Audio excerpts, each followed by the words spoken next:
Sir, এই কাজটা একজন নারীকে দিলে ভালো হবে। এইসব কাজে মেয়েদেরকে ফার্স্ট প্রায়োরিটিতে রাখা হয়। এখন নারী কোথায় পাবো আমি? বুড়োকুচকে বলল রাত। সুহাস হকচকিয়ে বলল। সামনে তাকিয়ে দেখুন, মাঠে নারীর অভাব নেই স্যার। রাত চঞ্চল দৃষ্টি ঘুরিয়ে তাকালো। আসলেই মেয়েদের অভাব নেই, উল্টো ছেলেদের তুলনায় মেয়ে বেশি। সবাই হাত উঁচিয়ে রেখেছে, অনেকেই চিল্লিয়ে বলছে তাকে দিতে। তখনই ওর দৃষ্টি পড়ল একেবারে পিছনের সারিতে বসা গাউন পরা একটা মেয়ের উপর। সে মাথা নিচু করে বসে আছে, অন্যদের মতো হাত উঁচিয়ে রাখেনি, লজ্জায় আঁটুসাঁটু হয়ে মাথা নিচু করে বসে আছে। হাজারো শাড়ি পরা নারীর মাঝে তাকে সবার চেয়ে আলাদা লাগছে। রাত স্পিকারে সবার উদ্দেশ্যে বলল। ধন্যবাদ সবাইকে এতটা এক্সাইটমেন্ট দেখানোর জন্য। তবে আমরা যাকে খুঁজছিলাম তাকে পেয়ে গেছি। শেষের সারিতে বসা, বাসন্তী রঙের গাউন পরা, লম্বা চুলের মেয়েটা স্টেজে আসো। চাঁদনি চকিতে তাকালো, কারণ সবার মাঝে একমাত্র ওই গাউন পরে আছে। হাসনা আর বৃষ্টি অবাক হয়ে তাকালো ওর দিকে। পরক্ষণে হাসনা উৎফুল্ল হয়ে বলল। বন্ধু তোমাকে ডাকছে। আমাকে না, অন্য কেউ হবে হয়তো। আরে গাধা, তোমাকেই ডাকছে, যাও স্টেজে যাও। হাসনা ঠেলে ঠেলে উঠিয়ে বলল। আমার ভয় লাগছে হাসনা। আরে পাগল নাকি তুমি? আমরা সুযোগ পাচ্ছি না আর তুমি ভয় পাচ্ছ? যাও তো মেয়ে। তড়িঘড়ি করে বলল বৃষ্টি। চাঁদনি বুকে থুতু ছিটিয়ে স্টেজের দিকে হাঁটা ধরল, কচ্ছপ পা ফেলে স্টেজের পাশে গিয়ে দাঁড়ালো। রাতের ছেলেপেলেরা ভিড় ঠেলে জায়গা করে দিল। চাঁদনি মাথা নিচু করে ওর সামনে গিয়ে দাঁড়ালো। রাত লিফলেটগুলো ধরলো ওর সামনে। চাঁদনি হাত বাড়িয়ে নিল, পিছু মুড়ে হাঁটা দিতে যাবে, তার আগে রাত গম্ভীর স্বরে বলল। সিনিয়রদের সালাম দিতে হয়, জানো না ফার্স্ট ইয়ার? চাঁদনি উত্তর না দিয়ে মাথা নিচু করেই বলল। আসসালামু আলাইকুম। ওয়ালাইকুম সালাম। স্টেজে আসতে তখন লাগছিল কেন? সরি ভাইয়া। ভয়ে ভয়ে বলল চাঁদনি। যাও। চাঁদনি চোখ খিচে হাঁটা দিল। স্টেজ থেকে নামতে যাবে, তার আগেই রাত আবার ডেকে বলল। তোমার নাম কি কাজল? চোখের শ্যামাঙ্গিনী? চাঁদনির পা থেমে যায়, পেছনে ফিরে তাকালো। প্রথমবার রাতের মুখের দিকে তাকিয়ে বলল। চাঁদনি। আলোর বেগে নামলো স্টেজ থেকে চাঁদনি। ও নামতেই সবাই ঘিরে ধরলো ওকে। চাঁদনির লিফলেটগুলো দিতে হলো না ওদের হাতে, সবাই নিজেরাই ভাগাভাগি করে নিয়ে নিল। আবার অনেকে পেলই না। অনেক মেয়ে আবার লিফলেট নেওয়ার বদলে চাঁদনি থেকে জিজ্ঞেস করলো রাত ওকে কি বলেছিল। চাঁদনি আতঙ্কে কিছুই বলতে পারে না। সন্ধ্যা নামছে প্রকৃতিতে, আলো আধারের মিশেলে ছেয়ে আছে চারপাশ।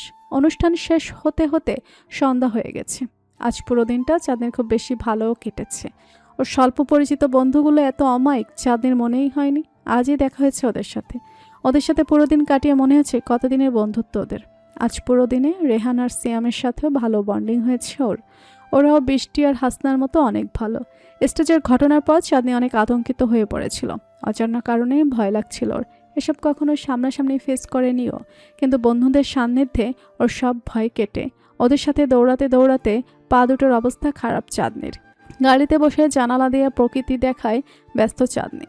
আধার ড্রাইভিংয়ে মত্ত। ও চাঁদনিকে নিতে এসেছে কলেজ থেকে। সন্ধ্যা হয়ে যাওয়ার পর চাঁদনি জীবনে একা বাসায় ফিরতে পারত না। চোখের পানি নাকের পানি একসাথে করে কাঁদতে বসতো। তাই আধারের সব কাজ ফেলে ওকে নিতে আসতে হয়েছে। আধার ড্রাইভিং করার মাঝেই বলল। তো আজকের দিনটা কেমন কাটলো? চাঁদনি বাইরে তাকিয়েই বলল। অনেক সুন্দর। ফ্রেন্ড হয়েছে তোর? 4 জন। ছেলে ফ্রেন্ড হয়নি? চাঁদনি এবারে সোজা হয়ে বসলো। আধারের দিকে তাকিয়ে 2 আঙুল উঁচিয়ে বলল। 2 জন। ভালোই। তুই যে এখন আপডেট হচ্ছিস এটা দেখে ভালোই লাগছে আমার। শোন, প্রতিদিন কলেজে যাবি, পড়বি, ঘুরবি, ফ্রেন্ডের সাথে আড্ডা দিবি, তাহলে মাইন্ড ফ্রেশ থাকবে। কি সারাদিন একটা মুখ পেঁচার মতো করে বসে থাকে। চাঁদনি চুপ থাকলো। আধার আবার বলল। তোদের ওখানে কি আজ সেলিব্রিটি টাইপের কেউ এসেছিল? কেন মনে হলো? তোদের কলেজের রোডটাতে দুপুরের দিকে অনেক জ্যাম ছিল। তুমি আমাদের কলেজে এসেছিলে? হ্যাঁ, বাট তোর দেখা তো পাইনি। দুপুরে খেয়েছিলি কিনা সেটা দেখতেই এসেছিলাম। মিথ্যে কেন বলতেছো? সত্যি। মিথ্যা কেন বলবো তোকে? ফোন ধরছিলি না, টেনশন হচ্ছিল। এমনিতেই চাচ্চুকে উল্টাপাল্টা বলিস আমার নামে। তুই হারিয়ে গেলে তাকে কি জবাব দিতাম? জেল খাটতে হতো আমাকে। পেতনি, সব সময় আমাকে ফাঁসানোর ধান্দা।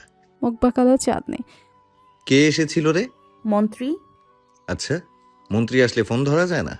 আমি তখন লিফলেট দিচ্ছিলাম সবাইকে। আই গেস পরে তো কল ব্যাক করেছিলাম। তুমি তো বলনি যে এসেছো। লিফলেট দিচ্ছিলি? কিসের? বুড়ুকুচকে বলল আধার। চাঁদনি পুরো ঘটনাটা বলল। আধার বিহব্বল স্বরে বলল। এত মেয়ের মাঝে উনি লিফলেট দেওয়ার জন্য তোকেই স্টেজে ডাকলেন? ডাকলেন। কেন? মানে তোকেই কেন? কলেজে এত সুন্দরী সুন্দরী মেয়ে থাকতে ওনার চোখ তোর উপরেই পড়লো কেন? তুই তো সুন্দর না।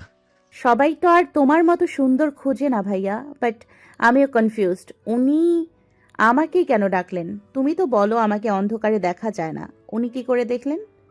আই থিঙ্ক ওনার চোখের সমস্যা আছে রে চাঁদ, নয়তো তোর মতো মেয়েকেই ওনার চোখে পড়বে কেন? চোখে সমস্যা ওনার না, চোখে সমস্যা তোমার, তাই তো তুমি দেখতে পাও না আমাকে, কিন্তু বাকি সবাই দেখে। আর শোনো, এখন থেকে ভেবেচিন্তে কথা বলবে আমার সাথে, বুঝছো?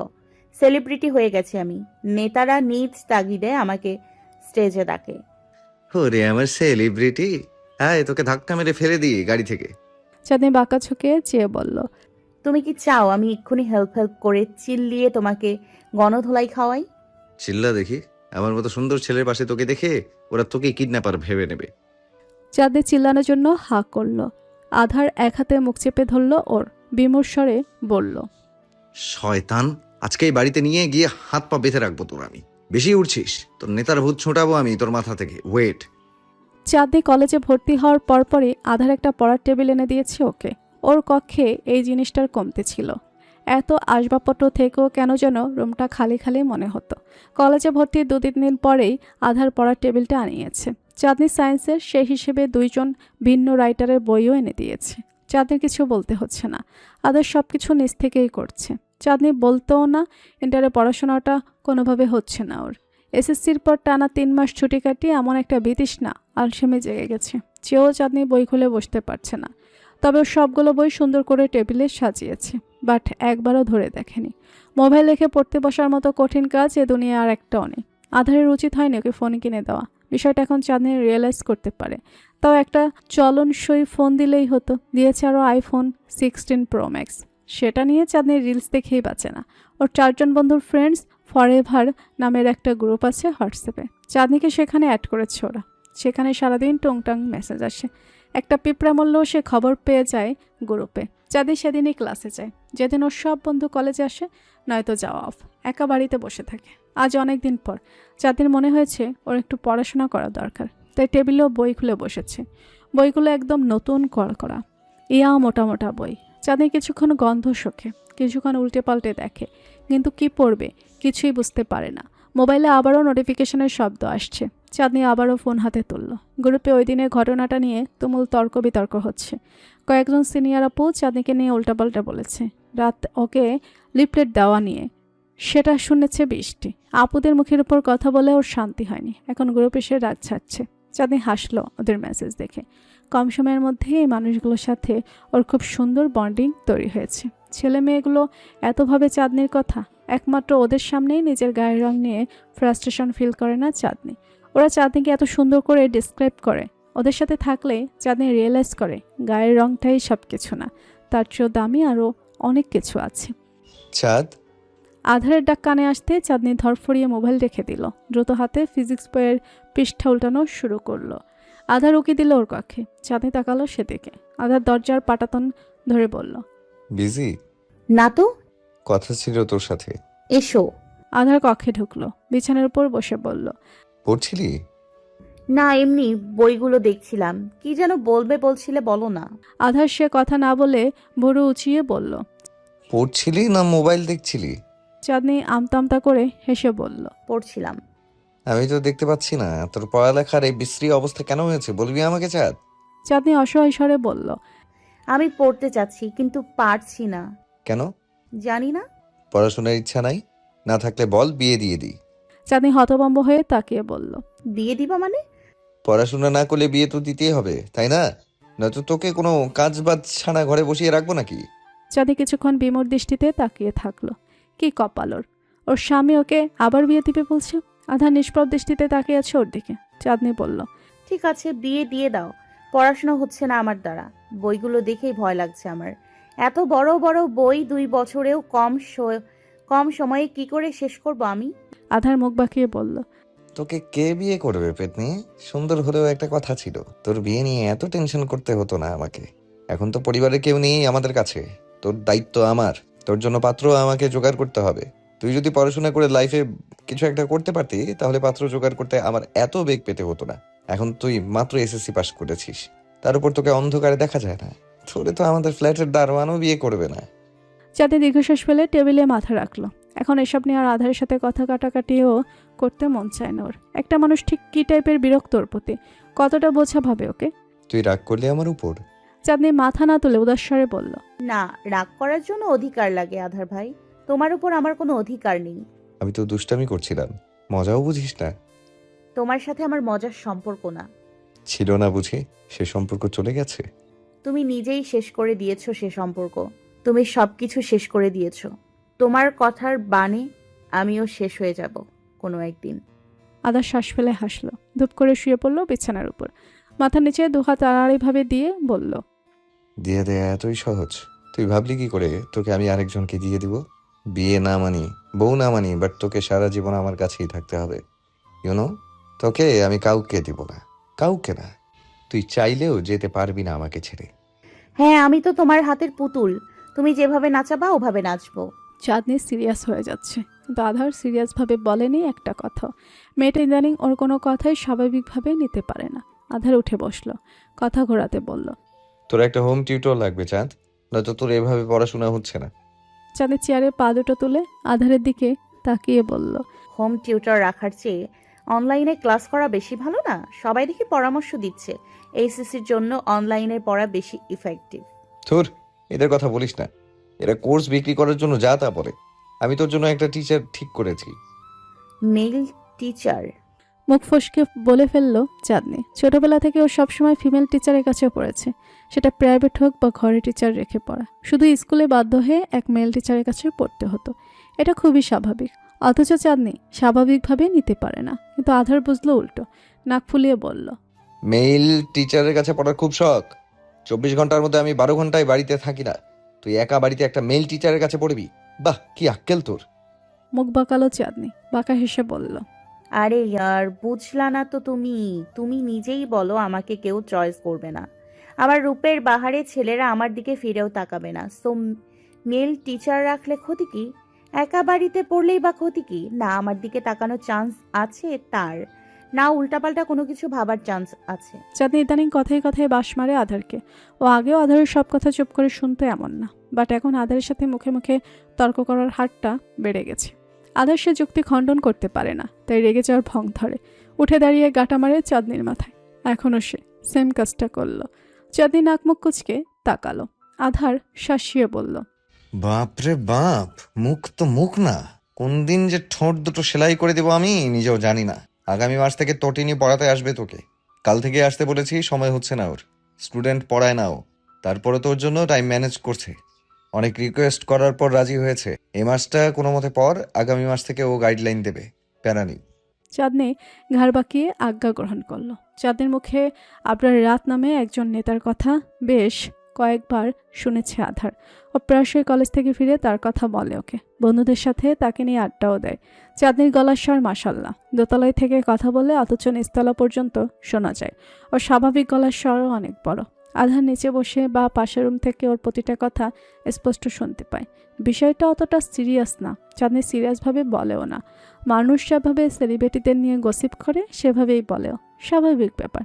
অথচ আধার সেটা না স্বাভাবিকভাবে নিতে পারে না, খুব করে ইগো হার্ট হয় ওর। কেন হয় আধার জানে না। ও জানতো কিছু কিছু মেয়েরা তাদের সামনে আর একটা মেয়ের প্রশংসা সহ্য করতে পারে না, কারণ মেয়েরা খুব হিংসুটে হয়। আধার ছেলে হয়ে কেন যেন এ বিহেভটা করে, কিন্তু আধার হিংসুটে না একটু। হ্যাঁ, ও বর্ণবাদী, কিন্তু কোনোদিন কাউকে হিংসা করতে হয়নি ওকে। ও ছোটবেলা থেকে সব বিষয়ে পারফেক্ট, নিজের চেয়ে আহামরি পারফেক্ট কাউকে দেখেনিও। কিন্তু চাঁদনি এমনভাবে ছেলেটার কথা বলে, আধারের খুব দেখতে মন চায় তাকে। ও রাত নামে সে ছেলেটার প্রশংসা নিতে পারে না, যাকে ও দেখেইনি কোনোদিন। গা জ্বলে ওর, অথচ চাঁদনি নিজ থেকে বলতেও আসে না। ও তো তেমন কথা বলে না আধারের সাথে। আধার ওকে খুঁচিয়ে খুঁচিয়ে জিজ্ঞেস করে। আধার আবার চাঁদনি এসব বললে সে কথাগুলো বিষের মতো লাগে ওর কাছে। এক জ্বালায় পড়েছে আধার। আধারের খুব ইচ্ছে ছেলেটাকে একবার দেখার।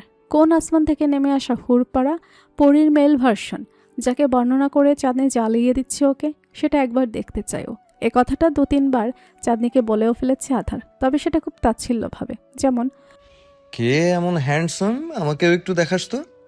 অথচ ভেতরে ভেতরে ফাটছে ওর। কিন্তু যেভাবেই হোক অ্যাটিটিউড তো দেখাতেই হবে ওকে, এমন ভাব ধরে থাকতে হবে আদার কাউকে গোনে না। মানুষের কথা শোনার সময় কই ওর। আজ শুক্রবার, চাঁদনি আর আধার দুজনেই ঘরে, কারো কলেজ ভার্সিটি নেই। চাঁদনি সোফায় বসে টিভি দেখছে, ডোরেমন। ও কার্টুন দেখে টিভির স্ক্রিনে। বড় স্ক্রিনে কার্টুন না দেখলে ভালো ফিল পাওয়া যায় না, কেমন যেন চাঁদনির মনে হয়। অ্যাড আসতেই চাঁদনির চ্যানেল পাল্টালো। খবরের চ্যানেলে রাজনৈতিক দলের লাইভ টেলিকাস্ট হচ্ছে, সবাই লিফলেট বিতরণ, ভোটের প্রচারণায় ব্যস্ত। চাঁদনি চ্যানেল পাল্টে দিতে গেল, কিন্তু স্ক্রিনে একজনের স্বল্প পরিচিত আদলে দেখা পেতেই থেমে গেল। রাত জার্নালিস্টের প্রশ্নের উত্তর দিচ্ছে। চাঁদনি গলা ফেড়ে ডাকলো আধারকে। আধারের আসার সময়টা দিল নাও, চিল্লিয়ে ডাকলো। আধার ভাই। আধারের হন্তদন্ত হয়ে নামলো নিচে, রেগে মেগে বলল, জানোয়ার, কাফির মতো চিল্লাচ্ছিস কেন? আধার হাঁপছে। কয়দিন ধরেই একটা প্রজেক্ট বানানো নিয়ে অবস্থা খারাপ ওর। চাঁদনি তেরা কিছু বলল না ওকে। আধারের কথা আমলে না নিয়ে বলল, তুমি না নেতাকে দেখতে চাচ্ছিলে? উনি সামনে ইশারা করে বলল চাঁদনি। আধার টিভির স্ক্রিনের দিকে দৃষ্টি নিবদ্ধ করলো, ভুরকুচকে কিছুক্ষণ চেয়ে থাকলো, ফিচেল হেসে বলল, যে লেভেলের নেতা নেতা করছিলি, তোদের নেতা ওই লেভেলেরও সুন্দর না। সিরিয়াসলি? আমি যে কালো সেটা তুমি স্পষ্ট দেখতে পাও, অথচ নেতা যে সুন্দর সেটা তুমি দেখতে পাচ্ছ না। যেভাবে বর্ণনা করেছিলি অত আহামরি না, ওনার চেয়ে তো আমিই সুন্দর বেশি। নিচের দিকে তর্জনী উঁচিয়ে বলল আধার। চাঁদনি নিজের অপমানের প্রতিশোধ নেওয়ার একটা রাস্তা পেল যেন। আধার ওকে কম কথা শোনায়নি ওর গায়ের রং নিয়ে। এবার ওর পালা, যেভাবেই হোক আজকের বিতর্কতে ওকে জিততেই হবে। চাঁদনি বলল। নো, নেতা বেশি সুন্দর। আধার গিয়ে সোফার উপর বসলো, চাঁদনির দিকে তাকিয়ে ধমকে বলল, থাপ্পড় খাবি বেয়াদব। ছি চাঁদ, চোখের সামনে এত সুন্দর একটা ছেলে থাকতে তোকে টিভিতে আর একটা অ্যাভারেজ ছেলেকে দেখতে হচ্ছে। উনি এভারেজ? আমার সামনে অবশ্যই অ্যাভারেজ। দেখ, ভালো করে দেখ আমাকে, আমি বেশি সুন্দর, তোর আমাকে দেখা উচিত। আধার ছো মেরে রিমোটটা নিয়ে নিল ওর হাত থেকে। চাঁদনি বলল, নেতা বেশি সুন্দর, তোমাকে দেখার মানুষের তো অভাব নেই। আমি বরং ওনাকেই দেখি। এভাবে বলবি না, ইগো হার্ট হচ্ছে আমার। গুনাহ হবে তোর, স্বামী রেখে আরেকজনের দিকে চোখ দিচ্ছিস। চাঁদনি বাঁকা চোখে তাকালো ওর দিকে, বলল, গুনাহা হলে আমার হবে, তোমার আমাকে নিয়ে ভাবতে হবে না। রিমোট দাও। না, দিব না। যেভাবে টিভিতে ওনাকে দেখছিলি সেভাবে আমাকে দেখ, তবেই রিমোট পাবি। চাঁদনি বিরক্তকর দৃষ্টি ফেলে তাকালো। আধার খুব জেদি, ওর চেয়েও বেশি। ওর মুখ থেকে নিজের মর্জি মতো কথা বের না করা পর্যন্ত শান্ত হবে না ও। চাঁদনি অতিষ্ঠ হয়ে সত্যি কথা বলল, আমি ওনাকে দেখছিলাম না, কার্টুন দেখছিলাম।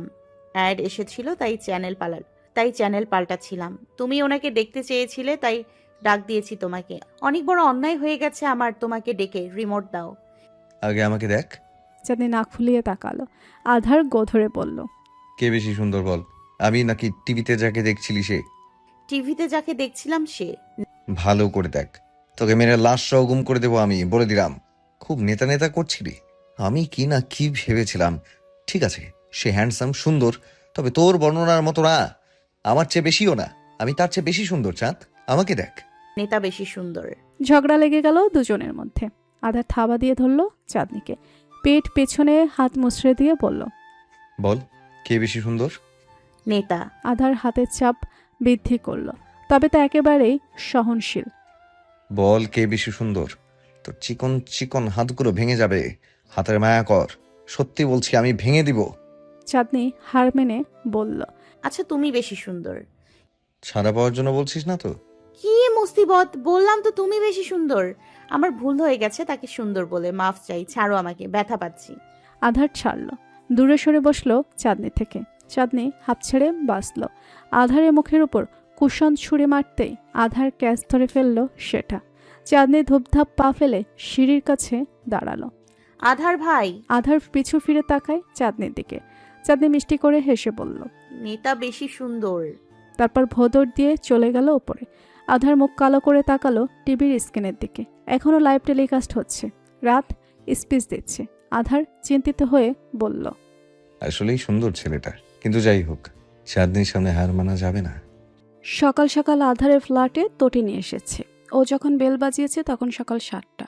আধার দরজা খুলে অবাক হয়নি। ওর বন্ধুগুলো উল্টোপাল্টার সময়ই আসে, তার কারণও আছে বটে। সবাই নিজেদের জীবনে খুব ব্যস্ত। এত ব্যস্ততা কাটিয়ে বন্ধুর বাড়িতে যাওয়ার জন্য একটা ফ্রি টাইম খুঁজতে হয়।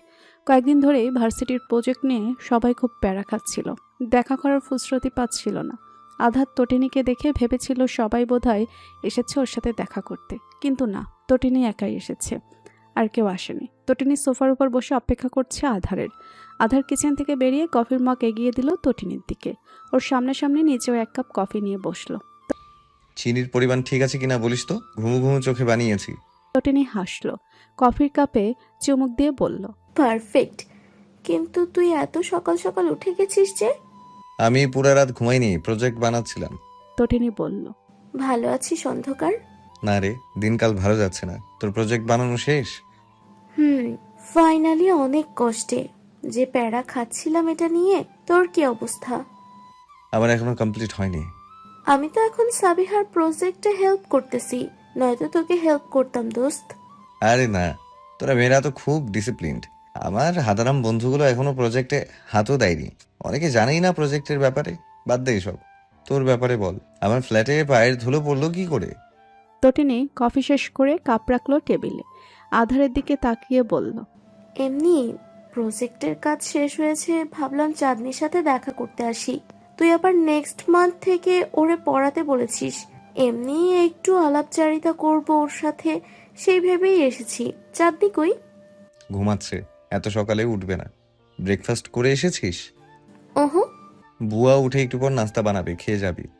তুই না বললেও খেয়েই যেতাম। বন্ধুর বাড়ি থেকে অভুক্ত পেটে যাওয়া যায় নাকি? বাট বুয়া রান্না করে, চাঁদনি রান্না করে না। আধার চোখ ছোট ছোট করে তাকালো ওর দিকে, বলল, ওর বয়সে তুই নিজের বাড়িতে 1 গ্লাস পানিও ঢেলে খেতিস না। মানুষকে বলা খুব সহজ, ওরে দিয়ে আমি রান্না করাবো? পড়াশোনা নাই ওর? ও পারবে এসব করতে? তটিনী উৎফুল্ল হয়ে বলল, ওয়াও দোস্ত, কিউট তো ব্যাপারটা। তুই ওর জন্য আর্গু করছিস? আমি তো তোর রিয়াকশনটা দেখতে চাচ্ছিলাম। আধার নাক মুখ কুচকে তাকিয়ে থাকলো ওর দিকে। তটিনী ভাবুক স্বরে বলল, তোদের মধ্যে কিছু হয়েছে? কি হবে? ভুরু কুচকে বলল আধার। তটিনী মিটমিট করে হেসে বলল। স্বামী স্ত্রীর মধ্যে যা হয়। আধার বিমূঢ় দৃষ্টিতে তাকালো ওর দিকে, পরক্ষণে ধরফরিয়ে বলল, পাগল হয়েছিস? কি বলছিস এসব? She is just 16। শিশু নির্যাতন করতে বলছিস তুই আমাকে? বাট তোদের বিয়ে হয়ে গেছে দোস্ত, এভাবে কতদিন চলবে? তোদের মধ্যেকার সম্পর্কটার একটা নাম আছে, সে সম্পর্কের পূর্ণতা দেওয়া দরকার। আধার বাদ সেধে বলল, তোটি নিয়ে এসব বলিস না প্লিজ। ও এসে শুনতে পাবে। এমনিতেই আমার সাথে কথা বলে না। এসব কানে গেলে আমার সামনেই আসবে না আর। ওর আর আমার মধ্যে তেমন কিছু হওয়া সম্ভব না কোনোদিন। চাঁদনি মানতে পারবে না। ওরে চিনিস না তুই, ও খুব সেন্সিটিভ। তার উপর ওর সাথে আমার মারামারি সম্পর্ক। আচ্ছা মানলাম ও এখনো ছোট, তাই এসব মানতে পারবে না, বা তোর পক্ষেও এখন আগানো সম্ভব না। চাঁদনি এখনো টিনেজ, ওর আবেগের বয়স, তাই তোর সাথে থাকতে ফ্রাস্ট্রেট হয়ে যায়। বাট ও একদিন বড় হবে, অনেক কিছু পরিবর্তন আসবে ওর মধ্যে। তখনও কি এই সম্পর্ক এভাবেই চলবে? তখন সংসার হবে না তোদের? চাঁদনি বড় হলে সংসার হওয়ার চান্স আছে? আধার মুখ কালো করে বসলো, দীর্ঘশ্বাস ফেলে বলল, কি জানি, ও বড় হতে হতে এই নামমাত্র বিয়ের সম্পর্কটাই না ভেঙে যায়। তটিনী আতকে উঠে বলল, মানে ডিভোর্স দিয়ে দিবি ওকে?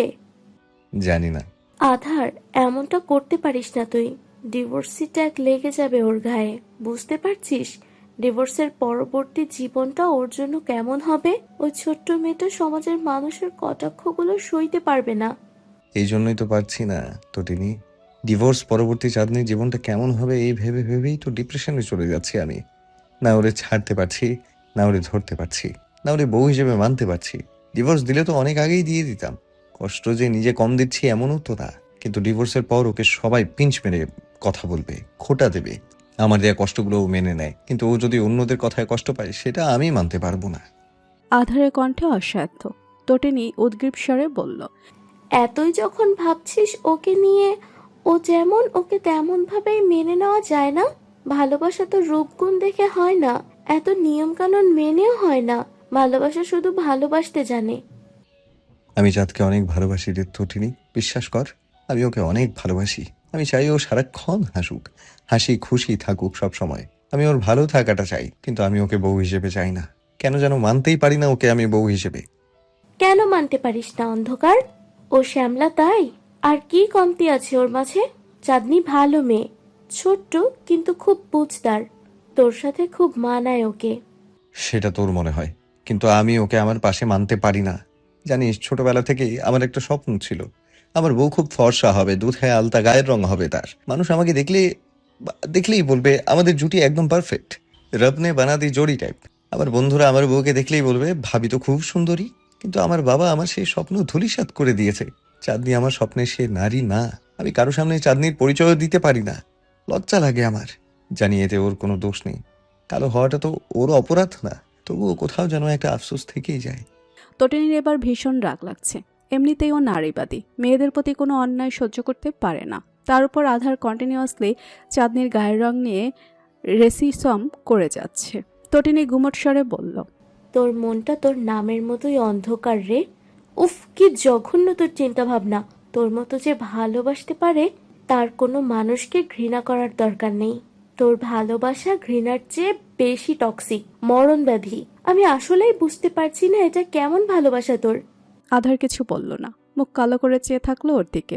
একটু পর চাঁদনি নামলো উপর থেকে। দুজন ওকে দেখে নিজেদের কথার ইস্তফা ঘটায়। চাঁদনির সাথে অনেক গল্প করলো তটিনী, তবে তা বেশিরভাগই চাঁদনির একাডেমিক লাইফ নিয়ে। তটিনী একবারও ওর মুখে হাসি দেখেনি। ও কিছু বললেও ভদ্রতার খাতিরে জোরপূর্বক হাসছিল। তটিনীর খালি মনে হচ্ছে চাঁদনি ওদের কথোপকথন শুনেছে। ওর খুব খারাপ লাগছিল মেয়েটার জন্য। বুয়া খাবার রেডি করার পর ওরা তিনজন একসাথেই খেতেই বসলো। তটিনী খেয়াল করছিল চাঁদনি তেমন খাচ্ছিল না। পাখির আহার করছিল মেয়েটা। মুখটা মলিন, কেমন যেন অঢেল বিরহ চাহনিতে। ওর চিন্তা হয় চাঁদনির কথা ভেবে। মেয়েটার সব দিক দিয়েই অসহায়। মেয়েটার বাবা কি দেখে যেমন রেসিস্টের সাথে ওর বিয়ে দিল তটিনী বুঝে উঠতে পারে না। তটিনী বিদায় নেওয়ার পর আধার আর চাঁদনির মাঝে তেমন কোনো কথা হয়নি। আধার সোফায় বসে ল্যাপটপে কিছু একটা করছিল। চাঁদনি বসলো ওর পাশে, একটু জায়গা করে। আধার অবাক দৃষ্টিতে তাকালো ওর দিকে।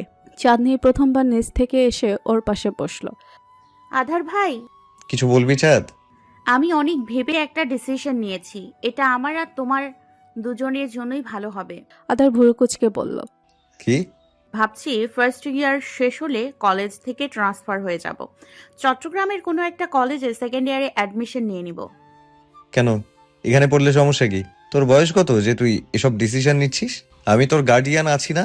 আমি থাকতে তুই ঠিক করবি কি করবি না করবি? চাঁদনি স্বাভাবিকভাবেই বলল, তুমি আমাকে নিয়ে ভীষণ লজ্জায় পড়ছো আধার ভাই। আমি তোমার লজ্জার কারণ আর হতে পারছি না। এর চেয়ে ভালো না আমি বাবাকে বলে চট্টগ্রামে চলে যাই। তোমার তোমার মাথা থেকে একটা বোঝা নামলো। আমাকেও আর 24 ঘন্টা নিজের পরিচয় নিয়ে সন্দিহান হতে হচ্ছে না। আমি তো মাঝে মাঝে বুঝতেই পারি না আমি এখানে কি পরিচয়ে আছি। তোমার সাথে আমার সম্পর্কটা কি? কেন আমি তোমার সাথে এসেছি, থাকছি? আমার দ্বারা আর সহ্য করা সম্ভব হচ্ছে না, বিশ্বাস করো। তোমার আমাকে নিয়ে এই লজ্জা আমি আর নিতে পারছি না। আধার হা করে তাকিয়ে থাকলো চাঁদনির দিকে। চাঁদনি নিষ্প্রাণ দৃষ্টিতে তাকিয়ে আছে। সে দৃষ্টির মানে ধরতে পারল না আধার। উদ্বিগ্ন স্বরে বলল, কি হয়েছে চাঁদ? কিছু হয়েছে তোর? এমন করছিস কেন? কাল পর্যন্ত ঠিক ছিলি, কেন চলে যেতে চাইছিস? চাঁদনি একটা প্রশ্নেরও উত্তর না দিয়ে বলল, আমাকে চট্টগ্রামে রেখে আসো প্লিজ। বিশ্বাস করো আমি এখানে থাকলে মরে যাব। গ্রামে গিয়ে আমি বড় বাবাকে বোঝাবো যে সম্পর্কে কোনো প্রাণ নেই, সে সম্পর্ক বয়ে বেড়ানো আমার পক্ষে সম্ভব না। সংসার তো আমরা করব, ওরা না। কোনো কিছু চাপিয়ে দিলেই তো হয়ে যায় না। আমাদের ডিভোর্সটা হয়ে যাওয়াই ভালো। তোমাকে টেনশন করতে হবে না আমাকে নিয়ে। এমনিতেই মানুষ আমাকে অনেক কথা শোনায়। ডিভোর্সি কথাটাও না হয় শুনবো। ওরা আমার নিজের কেউ না, ওদের কথা গায়ে মাখবো না আমি। কিন্তু আমি তোমাকে নিজের কেউ ভাবি আধার ভাই। আমার কিভাবে যে কষ্ট হয় আমি তোমাকে বোঝাতে পারবো না, খুব জলে। নিজের বুকের উপর তর্জনী ঠেকিয়ে বলল চাঁদনি। আধার অস্থির হয়ে ধরল ওর হাত দুটো। ওর সামনে মেঝেতে হাঁটু মুড়ে বসে বলল, আমরা বসে কথা বলি, এভাবে তো হুট করে তুই আমাকে ছেড়ে চলে যেতে পারিস না। চাঁদনি হাত সরিয়ে নিল নিজের। আধারের চোখে চোখ রেখে বলল, জানো আধার ভাই, হুমায়ুন আহমেদ স্যার নিজের উপন্যাসে কালো শ্যামলা মেয়েদের প্রশংসা করে মায়াবতী বলে আখ্যায়িত করেছেন। কিন্তু কালোর প্রশংসা শুধু উপন্যাসেই মানায়, বাস্তবে লেখক নিজেও সুন্দরের প্রেমে পড়েছেন। তোমার সুন্দর জীবন সঙ্গী চাওয়াটা পাপ না, আমাকে মানতে না পারাটাও অপরাধ না। আমার কালো হয়ে জন্মানোটাই পাপ।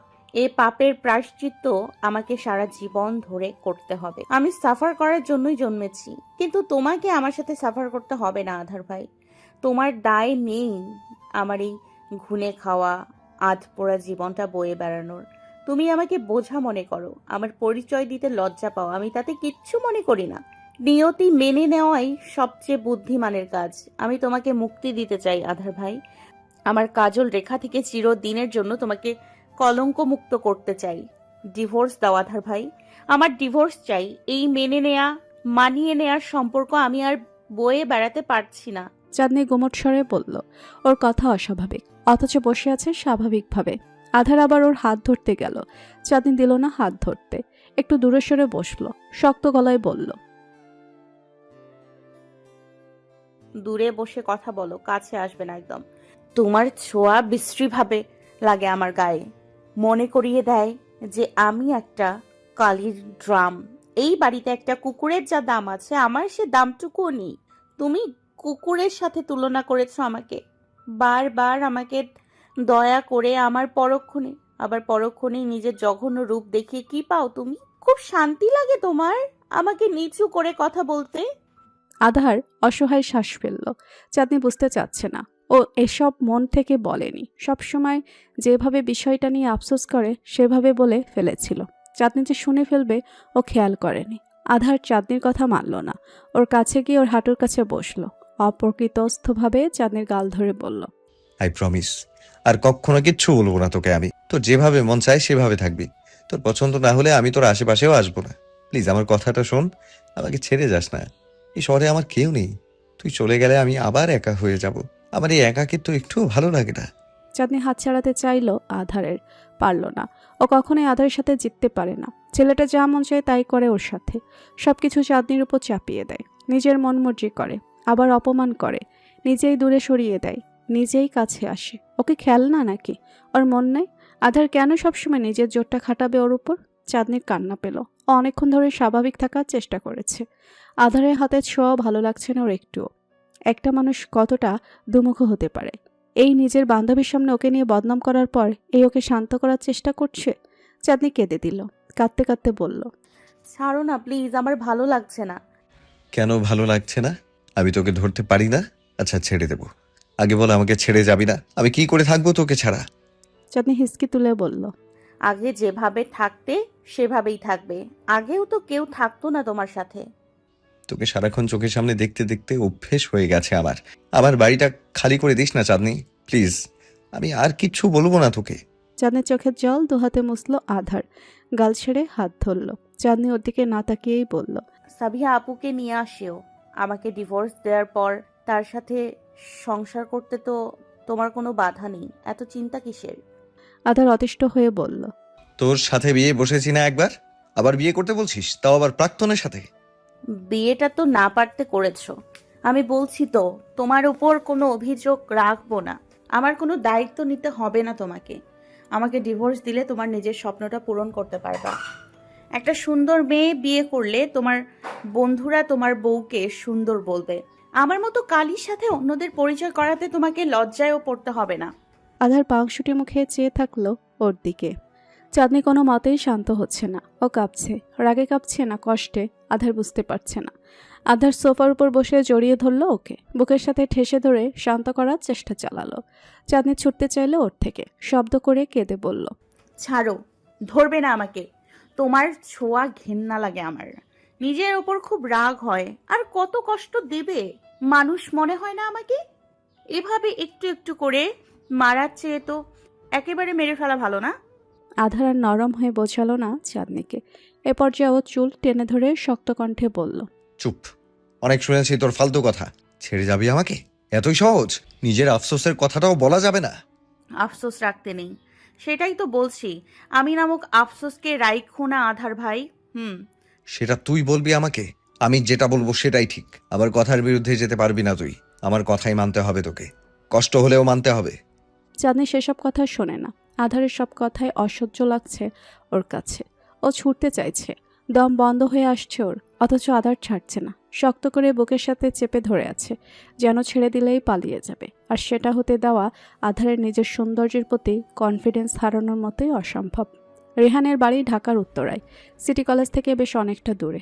প্রতিদিন ক্লাস অ্যাটেন্ড করতে গিয়ে ও ভীষণ টায়ার্ড হয়ে যায়, খুব ধকল যায় ওর উপর। বাড়ির গাড়ি নিয়েই যায় ও সবসময়। বিশাল এরিয়া জুড়ে ডুপ্লেক্স বাড়ি, বাড়ির সামনে সরু রাস্তা, তার দুপাশে ফুলের বাগান। ওর শৌখিন বাবের সখ্যতার শেষ নেই।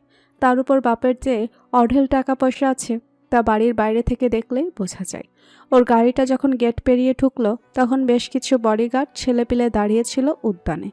ওদের বাড়ির সামনে সারাক্ষণই ছেলেপিলের আসর থাকবে, সবসময় থাকে এরা, কিন্তু আজ সংখ্যাটা একটু বেশি। আজ কি কোনো রাজনৈতিক সম্মেলন আছে? আজ অন্য দিনের তুলনায় মানুষজন এত বেশি কেন? রেহান ভাবনায় পড়ল। রেহানের মন আজ বিশেষ একটা ভালো নেই। ওর খুব মনে পড়ছে একজনের কথা। আজ বেশ কয়েকটা রাজনৈতিক মিছিল দেখেছ। সাদা পাঞ্জাবি পরা নেতাদেরকে দেখলেই ওর একটা গম্ভীর ছেলের কথা খুব মনে পড়ে।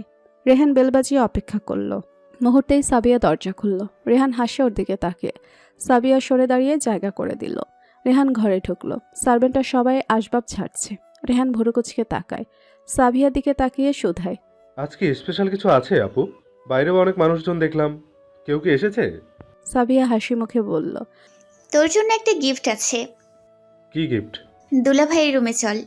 রেহান ভুরুকুচকে তাকালো। প্রশ্ন না করে বলল, ব্যাগ রেখে আসি। উফু, আগে তোকে গিফট দেই। সাবিয়া সামনে হাঁটে।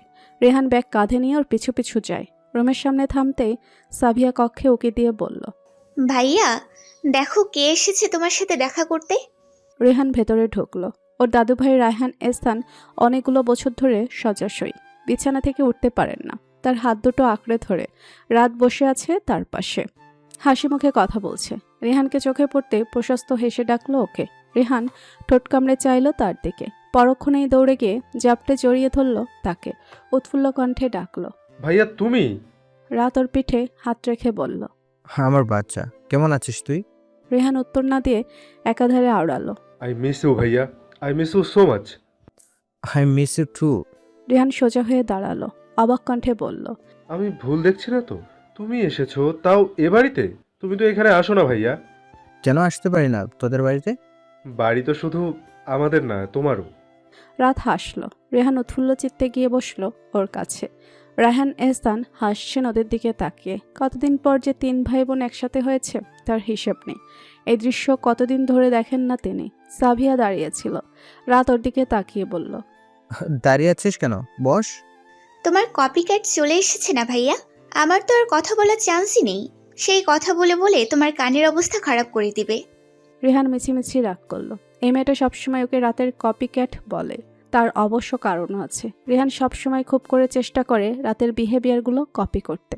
ওর পার্সোনালিটি, ওর কথা বলার স্টাইল, হাঁটার স্টাইল, বসার ধরন, গোমরা মুখেও মাঝে মাঝে মুস্কি হাসা, এমনকি খাওয়ার ধরনটা পর্যন্ত কপি করা থেকে বাদ দেয় না ও।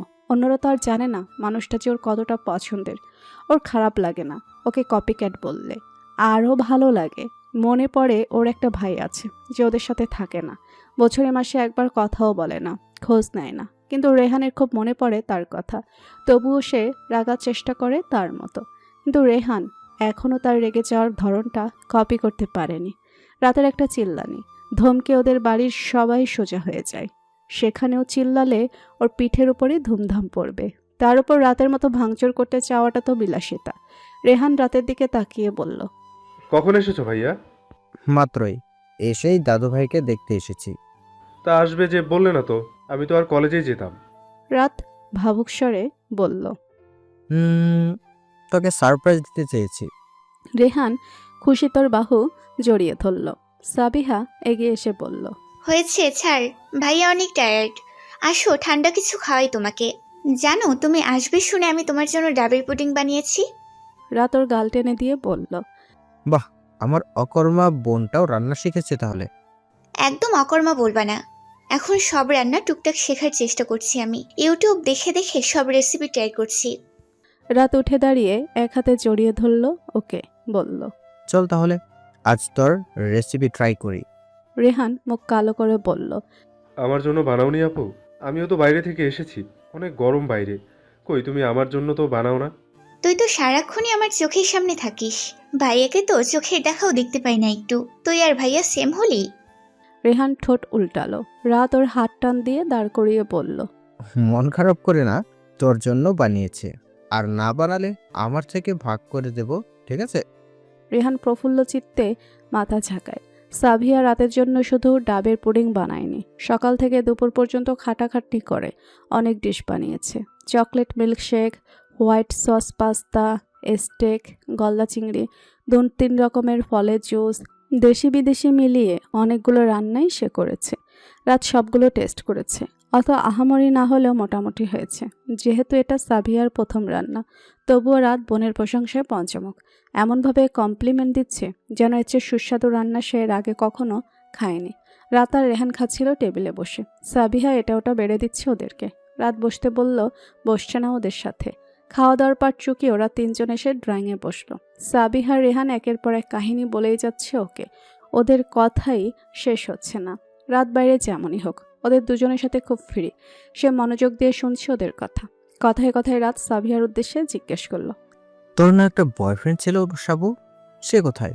সাবিয়ার মুখের হাসি মিলিয়ে যায়, মুখ কালো করে বলল, আর বয়ফ্রেন্ড কবেই মারা দিয়ে চলে গেছে। বোনের খোঁজ নাও তুমি। রেহান একটু হা হতাশ করলো বোনের কষ্টে। সাবিয়া এমনিতে এসব কথা বলে না ওকে, তবে বড় ভাইয়ের বদৌলতে এসব শুনতে পাচ্ছ। এসব প্রেম কাহিনী শুনতে বেশ ভালো লাগে ওর, তা যতই বোনের হোক না কেন। রাত ঠোঁট টিপে হাসি আটকে বলল, বলেছিলাম তোকে, বড় ভাইয়ের কথা শুনলে এই হয়। কতবার বলেছিলাম ভেবেচিন্তে পাবারা না। তোমার তো একদম ট্রু লাভ। বিশ্বাস কর, এই দুনিয়ায় ভালোবাসা বলতে কিছুই নেই, সব অভিনয়, স্ক্যাম। একসময় সবাই ছেড়ে চলে যায়, একা বানিয়ে দিয়ে যায় আমাদেরকে। মাঝ রাস্তা পর্যন্ত নিয়ে গিয়ে হাতটা ছেড়ে দেয়। আমরা উৎপ্রান্তের মতো রাস্তা খুঁজতে থাকি, যে রাস্তাটা একটা মানুষের সাথে পাড়ি দিয়েছিলাম। সে রাস্তা দিয়ে একা ফিরতে আমাদের খুব কষ্ট হয়। মাঝে মাঝে ফিরতে পারি, মাঝে মাঝে একা ফেরা আমাদের পক্ষে সম্ভব হয় না। এই জন্যই সাবধান করেছিলাম তোকে, শুনিস নাই আমার কথা, এখন কষ্ট পা। সাবিয়ার মনটা অকস্মাৎ ভীষণ খারাপ হয়ে গেছে। মুখ কালো করে বসে আছে ও। রাত গালে হাত ঠেকিয়ে তাকিয়ে আছে ওর দিকে। তার বোন যে এতটা সিরিয়াস রিলেশনশিপে ছিল রাত জানতো না। সাবিয়া ছেলেটার কথা অনেকবারই বলেছে রাতকে, বলেছিল ওর বিয়ের শুরু থেকে সবকিছু রাত অ্যারেঞ্জ করবে। নিজের প্রেমিককে প্রথমে নিজের মা বাবার সাথে দেখা না করিয়ে ভাইয়ের সাথে দেখা করাতে চেয়েছিল সাবিহা। রাত বলেছিল ঢাকায় আসলে দেখা করবে। তারপর মাঝখানে অনেকদিন সাফিয়ার সাথে কথা হয়নি ওর। সাবিহা বলেনি, রাত খোঁজ নেয়নি।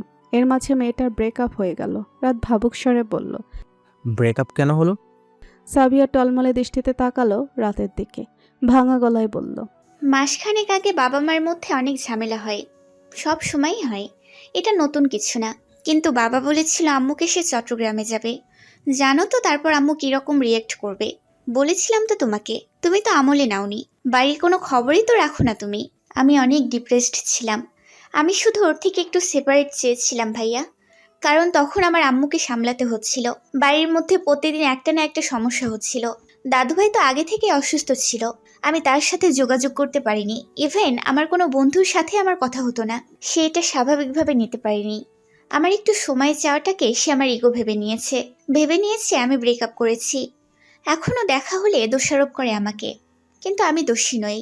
সাবিয়া নাক টেনে কান্না আটকালো। রাত ঠোঁট কামড়ে তাকালো ওর দিকে, একটু নীরব থেকে প্রশ্ন করল, খুব ভালোবাসিস ছেলেটাকে? সাবিয়ার এবার চোখের পানি গড়িয়ে পড়ে। ও সত্যি ছেলেটাকে ভালোবাসে, অনেক ভালোবাসে।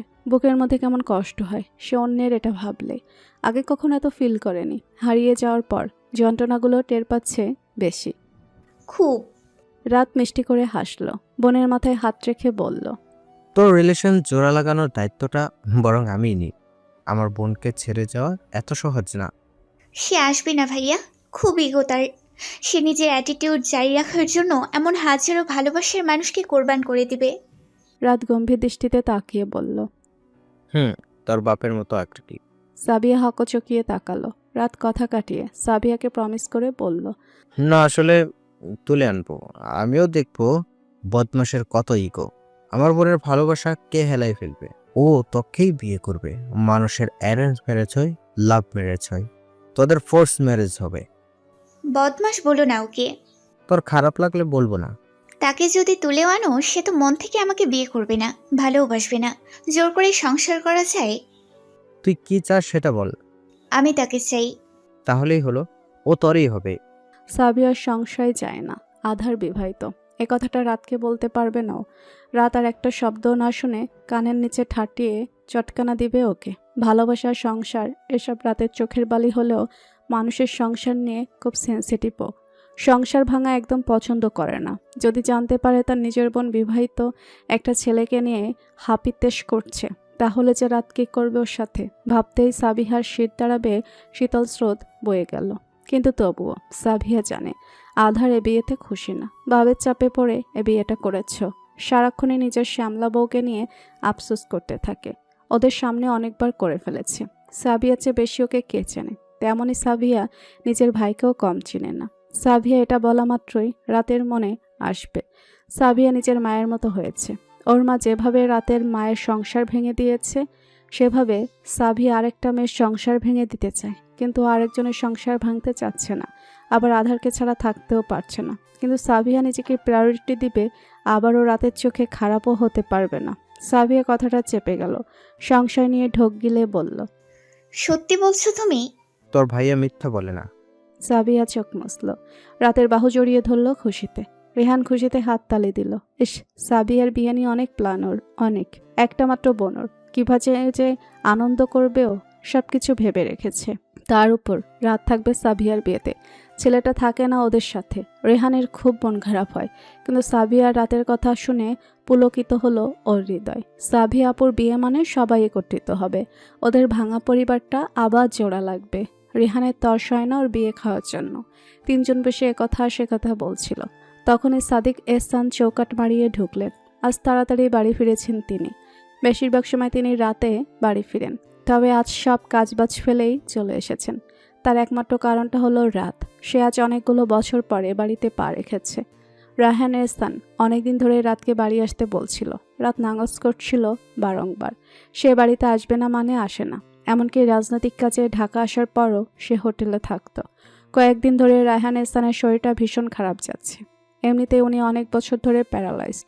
তার উপর বারংবার নাতিকে দেখতে চাচ্ছিল, তবুও রাত আসছিল না। শেষবার আর না পেরে বলল, জীবিত অবস্থায় যাতে চোখের দেখা হলেও দেখে যায়। অনেক রিকোয়েস্টের পরে অবশেষে রাত রাজি হয়েছে। কথাটা কালকেই জানিয়েছিল সে রায়হান এহসানকে। সাদিক এহসান জানতেন না, জেনেছেন আজ সকালেই। তারপর থেকে ওনার মনটা ঠিক ছিল না। ছেলেকে এক পলক দেখার জন্য হৃদয়টা পড়েছিল বাড়িতে। শেষমেশ সব কাজ ফেলেই চলে এসেছেন তিনি। সাদিক এহসান ঢুকতেই রেহান উৎফুল্ল হয়ে বলল, বাবা। হাসলেন তিনি। রেহান দৌড়ে আসলো তার কাছে, খুশিতে বাকবাকুম হয়ে বলল, ভাইয়া এসেছে। রাত ওনাকে দেখতেই মোবাইল নিয়ে বসলো। সাবি আর চোখে তাকালো ভাইয়ের দিকে। রাতের মুখাবয়ব অনুভূতিহীন। সাবিয়ার খালি মনে হচ্ছে সাদিক এহসান কথা বলতে আসলেই রাত রেগে যাবে, তাই মিনমিন করে বলল, ভাইয়া এসেছো, অনেকক্ষণ হচ্ছে, ফ্রেশ হয়ে নাও। তোরা যা। রাতের গম্ভীর স্বর। রেহান পিটপিট করে তাকালো সাবিয়ার দিকে, ইশারায় বোঝালো এরা দুজন আর কিছুক্ষণ এক রুমে থাকলে তৃতীয় বিশ্বযুদ্ধ সংগঠিত হবে খুব শীঘ্রই। সাবিয়া ডাকলো রেহানকে, তারপর দুজন একসাথে কেটে পড়ল। সাদিক এহসান ইতস্তত হয়ে রাতের পাশে বসলেন, গলা ছেড়ে ডাকলেন, আবরার। রাত শুনল না, ফিরেও চাইল না তার দিকে। সাদিক এহসান আবার ডাকেন ওকে। এবারও সে নিশ্চুপ, তাকালো না পর্যন্ত। এমন করে কয়েকবার ডাকলেন তিনি। ওনার ডাকে দুজন সার্ভেন্ট উকি দিয়ে চাইলো তাদের দিকে। বাপ ছেলের ঝগড়াঝাটি নিয়ে বাড়ির কাজের লোক থেকে দারোয়ান পর্যন্ত সবাই অবগত।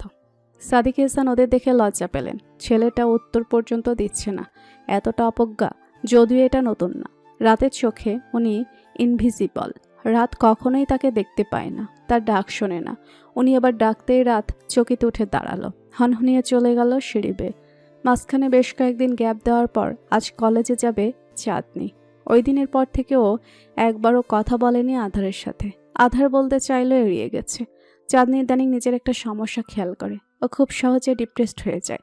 উল্টাপাল্টা ভাবনা আসে ওর মনে। ছোট বিষয়টাকেও খুব বড়ভাবে নিয়ে রিয়াক্ট করে। মনটা সারাক্ষণ কিছু একটা ভেবে ছোট হয়ে থাকে। অস্বাভাবিক বিহেভ করছে ও কয়েকদিন ধরে। সারাক্ষণ মুখটাকে প্যাঁচার মতো বানিয়ে একা একা বসে থাকে। ফোন দেখাও কমিয়ে দিয়েছে অনেকটা। সকাল সকাল ঘুম থেকে উঠে টেবিলে নাস্তা করতে বসেছে চাঁদনি। বুয়া উঠে খাবার রেডি করেছে অনেক আগে। চাঁদনি গতকালকের রাত বলে রেখেছিল ও কলেজে যাবে, বুয়া যাতে একটু তাড়াতাড়ি ওঠে। অবশ্য সে না উঠলেও চাঁদনি নিজে কিছু একটা বানিয়ে নিত। ব্রেকফাস্টে পরোটা আর কালাভুনা চাঁদনির খুব পছন্দের। ও ভীষণ তৃপ্তি নিয়ে খাচ্ছিল। ওর পায়ের কাছেই চ্যাম্প বসে আছে, মাঝে ওর পায়ে গা বুলাচ্ছে। চাঁদনি ওকেও খেতে দিয়েছে, কিন্তু চাঁদনির এত শান্তি আধারের বোধহয় সহ্য হলো না। ওকে চালাতে সে এসে হাজির হলো টেবিলে। চাঁদনি তাকালো না ওর দিকে, যেন দেখতে পায়নি, বা আধার ইনভিজিবল হয়ে গেছে এমন ভাবে। আধার ওর সামনে সামনে চেয়ার টেনে বলল, হামি তুলে ঘুম ঘুম দৃষ্টিতে তাকালো চাঁদনির দিকে। চাঁদনি তাকাবে না এটা ওর জানা কথা, এমনভাবে ইগনোর করে মেয়েটা ওকে। আধার নিজের জন্য পরোটা ঝোল নিয়ে মুখে দেয়, আবার তাকায় চাঁদনির দিকে। চাঁদনি পাংশুটে মুখে খাচ্ছে। আধার কথা বলতে চাইল, ওর খাবার শেষ হওয়ার ধৈর্য ধরতে না পেরে বলল, কলেজে যাবি? বললি না তো, আমি আর একটু তাড়াতাড়ি উঠতাম। সমস্যা নেই, আমি একা যেতে পারবো, কলেজের রাস্তা তো চিনি। আধার মুখ কালো করে বলল। একা যাবি? চাঁদনি কিছু বলল না। আধার অসহায় স্বরে বলল, শোন না আমার কথাটা, কথা বলিস না কেন তুই আমার সাথে? ইচ্ছে করে না। আমার তো ইচ্ছে করে। এক বাড়িতে একা একা দুজন মানুষ থাকি, অথচ একে অপরের সাথে আমাদের কথা বলা মানা। চাঁদনি এবারে মাথা তুলে চাইল ওর দিকে। কিছু না বলে দীর্ঘশ্বাস ফেলে উঠে দাঁড়ালো। ব্যাগটা গুছিয়ে চেয়ারের উপর রেখেছিল, কাঁধে তুলে বলল, যাচ্ছি। আধার একটু খেয়েই উঠে গেল। উতলা হয়ে বলল, এখনো রেগে আছিস? না, আমি দিয়ে আসি, হারিয়ে যাবি আবার। লাগবে না, হারিয়ে গেলেই ভালো। চাঁদনি বেরিয়ে গেল আধারের দিকে না তাকিয়ে। ও অ্যাপার্টমেন্ট থেকে বেরোতেই আধার পিছু পিছু নেমে আসলো ওর। চাঁদনি পিছু ফিরে চোখমুখ কুচকে তাকালো। আধার টেডি হাসলো ওর তাকিয়ে। মেয়েটাকে জ্বালিয়ে মারতে কি যে ভালো লাগে ওর। আধার ওর কাছে যেতেই চাঁদনি গুমট স্বরে বলল, আমি একা যেতে পারবো বলছি না। তো যা, মানা করছি আমি। এসেছো কেন তাহলে? আমার ইচ্ছা। বিরক্তিতে চাঁদনির মুখ দিয়ে কথা বেরোলো না। আধার এগিয়ে এসে ওর কাঁধ থেকে ব্যাগ নিয়ে নিল। ব্যাগের চেন খুলে দুটো 500 টাকার নোট নিল। ব্যাগটা চাঁদনির দিকে এগিয়ে দিয়ে বলল, ঢাকা রিক্সাওয়ালা মামাদেরকে তো চিনিস না, টাকা দিতে ভুলে গেলে পুরো রাস্তার মানুষের সামনে বেইজ্জত করে ছাড়তো। চাঁদনি বলল, লাগবে না তোমার টাকা আমার। বাবার দেয়া পকেট মানি এখনো আছে, খরচ হয়নি। চাচ্চু তোকে টাকা পাঠাবে কেন? আমি তো মানা করেছিলাম। তোর বিয়ে হয়ে গেছে চাঁদনি, তুই তোর বাবার থেকে টাকা নিস, লজ্জা করে না? চাচ্চুর থেকে নিবি কেন? তোর দায়িত্ব এখন আমার।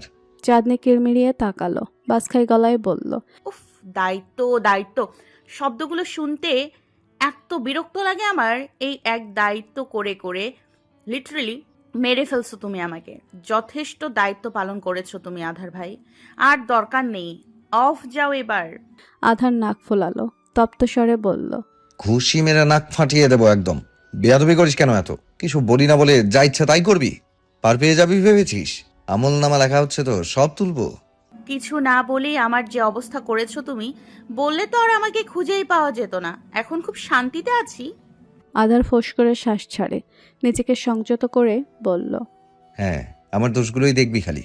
বাদ দে, সাবধানে যাস। দোয়া কইরো যাতে মরে যাই। মাঝ রাস্তায় কোনো ট্রাক বা বাস এসে যাতে এখানেই চ্যাপ্টার ক্লোজ করে দেয়। সবার ভীষণ বোঝা হয়ে গেছি আমি। তুই মরে গেলে তোর লাশটা আমি আমার বাড়িতে ফ্রিজিং করে রেখে দেবো।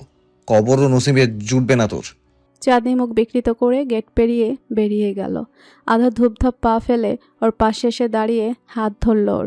চাঁদনি হাত ছাড়াতে চাইলে ধমক দিল ওকে। চাঁদনি মুখ ফুলিয়ে দাঁড়িয়ে থাকে। আধার রিক্সা থামালে চাঁদনি হাত ছাড়িয়ে উঠে বসে। আধা নিজেই ভাড়া দিয়ে দিল রিক্সাওয়ালা মামাকে। বলল, ওকে সিটি কলেজের সামনে নামিয়ে দিয়েন মামা। মাথা ঝাঁকালো সে। রিক্সা চলতে শুরু করে। চাঁদনি একবারও আধারের দিকে তাকালো না, কিন্তু আধার তাকিয়ে থাকলো এক দৃষ্টিতে। রিক্সা চলে যেতে মন খারাপ করে রাস্তায় দৃষ্টি নিবদ্ধ করে। তখনই সাভিয়ার কল আসে ওর ফোনে। আধার রিসিভ করতেই সাভিয়া উদ্বিগ্ন স্বরে বলল, অন্ধকার, ক্লাসে আসবি না আজ? না রে, ইচ্ছে করছে না। কয়েকদিন ধরে খুব ধকল যাচ্ছে, রেস্ট নেই একদিন। এই আধার, প্লিজ এমন করিস না। সবাই আসবে আজকে, তুই না আসলে ভালো লাগে না। নাটক করিস না, মন মেজাজ ভালো নেই। আধার অ্যাপার্টমেন্টের দিকে হাঁটা দিল। আমার সবই তো নাটক তোর কাছে। সবাই আসতে বলেছে তাই কল দিয়েছি, আমার একার তো ঠেকা নেই। ঠেকা না থাকলেই হলো। আচ্ছা, আর কল করব না, মাপ চাই। আসছি। এত ভং ধরিস ভাই, নাটকি। চাঁদনি চুপচাপ বসে আছে ক্লাসরুমে। ক্লাসে গুটি কয়েক শিক্ষার্থী উপস্থিত আছে। অন্য দিনের তুলনায় একেবারেই কম, জমজমাট ভাবটা নেই। এখনও ক্লাস শুরু হতে ঢের বাকি। আজ চাঁদনি একটু তাড়াতাড়ি কলেজে চলে এসেছে। বাড়িতে থাকলে প্রতিনিয়ত ওকে একাকী চুপচাপ বসতে থাকতে হয়। আদা তো থাকে না, থাকলেও চাঁদনি কথা বলে না ওর সাথে। এখানে অবশ্য তার দোষ নেই, চাঁদনি কথা বলে না, তাই ও বলার সুযোগও পায় না। কিন্তু চাঁদনিরই বা কী করার? একটা মানুষ কতক্ষণ নিজেকে নিয়ে খোঁটা শুনতে পারে? ওর যে কথা বলতে ইচ্ছে করে না এমন না, একাকিত্ব কার ভালো লাগে, কিন্তু ওর সেলফ রেসপেক্ট ওকে কথা বলতে দেয় না। ওই বাড়িটা চাঁদনির জন্য আধারে বানানো জেলখানা, যেখানে চাঁদনি বন্দি হয়ে থাকে। জেলের কয়েদিরা যেমন কথা বলার জন্য একটা মানুষ পায় না, কখনো বাইরে বেরোতে পারে না, ওদের জীবনে যেমন উপভোগ করার মতো কিছুই নেই, চাঁদনিও তেমন। ওর দম বন্ধ হয়ে আসে ওই জেলখানায়। তবুও চাঁদনি মানিয়ে নিয়েছে। একটা মানুষ অভ্যস্ত হয়ে যায়, কখনো না কখনো হাল ছেড়ে দেয়। চাঁদনি হাল ছেড়ে দিয়েছে, নিজের জন্য আর কোনো কিছুর আশা নেই ওর। বাইরের এই খোলা বাতাসটুকু শ্বাস নেওয়ার জন্য খুব বেশি প্রয়োজন ওর। ক্লাসে যে কয়েক শিক্ষার্থী উপস্থিত আছে সবাই হরদম গল্পর হৈহুল্লোড়ে মেতে আছে। ক্লাসের সব বন্ধুমহল খোশ গল্পে বোধ, সবাই তাদের জমানো কথা উগড়ে দিচ্ছে তাদের প্রিয় বন্ধু বান্ধবের কাছে। চাঁদনি গালে হাত দিয়ে এতিমের মতো বসে থাকলো। আজকে ওর বন্ধুগুলো আসবে না? ওরা তো এত লেট করে না, খুব তাড়াতাড়ি চলে আসে। ওই 4টা বাদত ছাড়া তো আর কোনো বন্ধু নেই চাঁদনির। ওরা না আসলে একসাথে আসে না, একদিন আগে হোয়াটসঅ্যাপে গ্রুপে বলে দেয়। এমন কিছু কি কাল রাতে বলেছিল ওরা? চাঁদনির খেয়াল নেই। একবার গ্রুপ চেক করে আসা উচিত ছিল। পুরো দিনটা আজ বেকার যাবে। চাঁদনি মন খারাপ করে বসে থাকে। একটু পর রেহানকে আসতে দেখা গেল। চাঁদনিকে বসে থাকতে দেখে ওর পাশে ছেলেদের রোতে একটা টেবিলে বসলো, যেখান থেকে সরাসরি চাঁদনির সাথে কথা বলা যাবে। চাঁদনি মেকি হেসে বলল, ভেবেছিলাম আসবে না, লেট হলো যে। মাঝ রাস্তায় গাড়িতে সমস্যা হয়েছিল। আচ্ছা, বাকিরা কই? ক্লাস এমন খালি কেন? এসেছো তো সবাই, দেখিসনি তুই ওদেরকে? না তো, আমি তো আজ অনেক তাড়াতাড়ি এসেছি, তারপরেও তো দেখলাম না কাউকে। অনেকক্ষণ ধরে একা একা বসে আছি। ওরা কই? রেহান বলল। পরশু থেকে কালচারাল প্রোগ্রাম, সবাই কোনো না কোনো কম্পিটিশনে পার্টিসিপেট করছে। সবাই প্র্যাকটিসে গেছে আই থিঙ্ক। চাঁদনি ঠোঁট গোল করেও বোঝালো, বলল, তুমি নাম দাওনি? এই তুমি তুমি করবি না তো?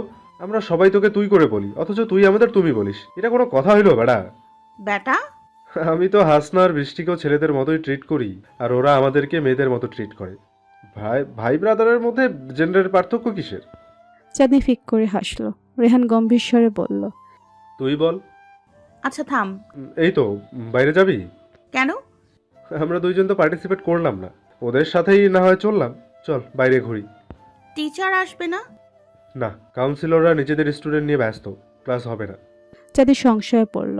তবে রেহানের প্যান্ট পানানিতে টিকতে না পেরে বেরোলো ক্লাস থেকে। সিঁড়ি বেয়ে নামছিল দুজন। চাঁদনি আগে আগে নামে, রেহান পিছু পিছু।